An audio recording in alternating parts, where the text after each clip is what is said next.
Alright guys. Whew. The Vertex 2 SSD. Alright, I said I probably wasn't going to be doing an unboxing, but there's so many unboxings on YouTube for SSDs and this drive alone that I just couldn't resist. So, here's the unboxing for the OCZ Vertex 2 60GB SSD. Alright. Where do I want to cut? Cellophane. So I don't cut myself. I don't want to damage the box. Cut the cellophane. Do that. And I open the box.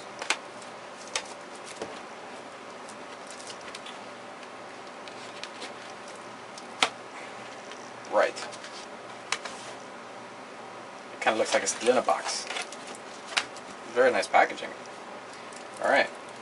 So, am I recording? I think I'm recording. I'm recording. Alright. So, figure out how to get this thing out. Here is the 2.5-inch drive bay converter to 3.5-inch. 2.5-inch to 3.5-inch drive bay converter. Drive converter. Yeah. Damn. Come on, Joe. Alright. Now, what I never understood was why they consider it to be a 2.5-inch drive when, hold on a second, I got me a 2.5-inch IDE drive over here and a ruler. So, if we measure... Alright. It's more than 2.5 inches. It's almost 2 3/4 inches. So it's almost the same as you're talking about a 2x4, but it's really not a 2x4. It's more like a 2.5 by 4.5 or 2.5 by 3.5 or something. You know, they're never right with that. And the same thing with the, get an old Mac Store drive over here. They're not 3.5. It's just about 4 inches. All right. So makes no sense at all. But that's just my 2 cents. We don't need my 2 cents. Alright, so let's look at the SSD itself. Oh, what is this? Oh, we got my... Oh yeah, my SSD is faster than your hard drive. A hard disk drive. See, I wanted one that actually says my SD is faster than your SSD. Because this is one of the most fastest SSDs on the planet right now. Next to those new C300s from Crucial, which have like 355 megabytes per second read speed on SATA 3, but only have like 75 megabytes per second write. That's only for the lower capacity drive, the 64 gig, which is the only one that I felt like spending money on because they actually increased the write speed as you went up, but not the read speed. But then again, if you wanted to get the 120 something, it was like freaking $300. So like, hell no. Upside down.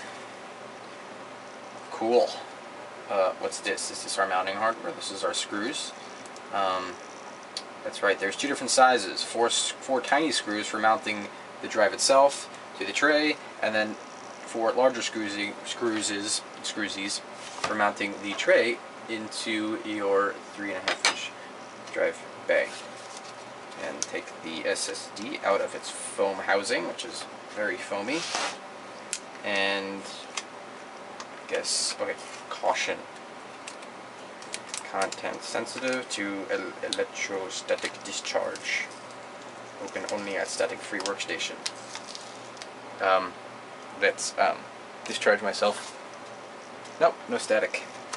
We're good. I'm good. We're good. Hopefully you're all good. We'll get your anti-static wristbands. Wow. It's got some weight to it. It means it's built good. Go OCZ. Alright. Very hard aluminium case. I think it's aluminium. Stainless steel bottom with the OCZ sticker. We got our SATA power adapter and our SATA data cable. And that's really cool. UPC or the serial number sticker has like the OCZ. I don't know if the camera's going to be able to show it, but anyway, this is the part number OCZ SSD 22VTXE60G, 60 gig. Yeah. So, and there's a little warranty void if opened. Little sticker there, so we can't open it. Warranty's void. And I'm pretty sure this drive has a 3-year limited warranty. Yeah, 3 years. Limited parts and workmanship, blah blah blah. So obviously, if the drive dies or just has malfunction within 3 years, you're covered. But not if you open it, or jump on it, or throw it in water. Whatever. Okay. So yeah, that's the drive. Oh, I want to show you my little device thingy here. Hold on a second. So the drive is going to sit any way you choose to mount it on here, either way. You screw the drive to there, and then I did not want to. I don't. With Antec 1200, you know, you have the actually, I have one lying around. Antec 300, 3.5-inch drive bay thingy, and there goes all the dust that was sitting on this. All right. So normally you would mount this sucker in there, but right now I have like 7 hard drives in the case right now, so I'm using 2 out of 3 of those. I don't want to use any of them, but I want to increase airflow in the case, plus just weight, and also I just don't want them in there because they're big, bulky, and weigh a lot. I don't like them. So they're going to come out. And what I wanted to do is just use the original 3.5 to 5.25 inch drive bay converter for the mechanical drive, which will be the Western Digital drive. It's going to sit in there like so. And then in order to mount the SSD in the 5.25 inch drive bay, I couldn't mount it on here, but I was thinking, hell, just strap that and just like double side tape this to the top of the drive like a lot of people were doing. But no, I decided to get a little technical and test my hand at metal working, and decided to take a chunk of aluminum. This isn't just any chunk of aluminum, but it's actually a chopped up Venom energy drink, mango flavored can. I chopped it up and made it into, try to imitate this, and it's working pretty damn good so far. All I got to do is bend up the sides a little bit more and drill my mounting holes. And I don't think I'm going to be able to thread this because it's quite thin, so I'll probably just have to use zip ties to mount it in the case. But other than that, I think I did a pretty damn good job creating that. So this caddy is just going to sit in there, and it's going to get tied into that, and this is going to be there. And with these bent up, it's going to be identical to this, and this is going to sit whatever way I decide to mount it in the case. Top, bottom, it's probably going to be on the top. But yeah, so I could go like that if I felt so inclined to do so. And speaking of Venom, time to, get some caffeine. Good. Oh, yeah. Venom, really, really good stuff.